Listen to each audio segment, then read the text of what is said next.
প্রাকৃতিকভাবেই কিন্তু আমরা বদ্বীপ অঞ্চলের লোক, তো এটা কিন্তু এখান থেকে রেহাই পাওয়ার কোনো উপায় নাই আলাউদ্দিনের চিরাগ ছাড়া।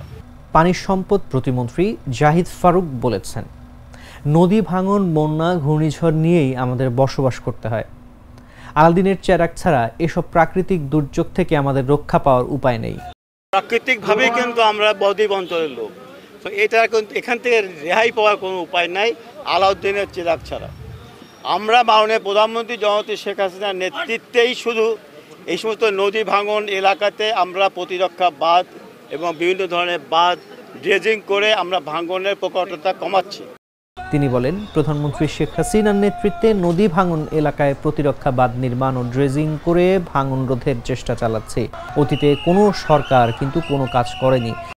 অতীতের কোনো সরকার কিন্তু এই সমস্ত এলাকাতে কোনো কাজই করেনি। যেহেতু আমরা এই সরকারের অধীনে আমরা দরিদ্র দেশ থেকে আমরা উন্নয়নশীল দেশে পৌঁছেছি, এর মানে কি অর্থনৈতিকভাবে আগের চেয়ে আমরা একটু স্বাবলম্বী হয়েছি, যার জন্য আমরা নতুন নতুন প্রকল্প নিতে সমর্থ হচ্ছি। রোববার দুপুরে হেলিকপ্টারে কুড়িগ্রামে ব্রহ্মপুত্র নদের ভাঙন কবলিত এলাকা পরিদর্শন করেন প্রতিমন্ত্রী। এরপর রৌমারী উপজেলার সোনাপুর হাই স্কুল মাঠে সুধী সমাবেশ শেষে সাংবাদিকদের তিনি এসব কথা বলেন।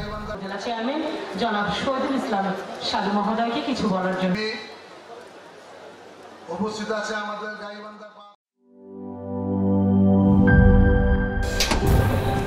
ফাংশনালিটি ও নান্দনিকতার পারফেক্ট কম্বিনেশন, সায়েন্টিফিক নজল ও ব্রাস বার্নার ক্যাপ, 50,000 বার অটো ইগনিশন, 25% পর্যন্ত গ্যাস সাশ্রয়ী, RFL গ্যাস স্টোভ, নিরাপদ ও গ্যাস সাশ্রয়ী।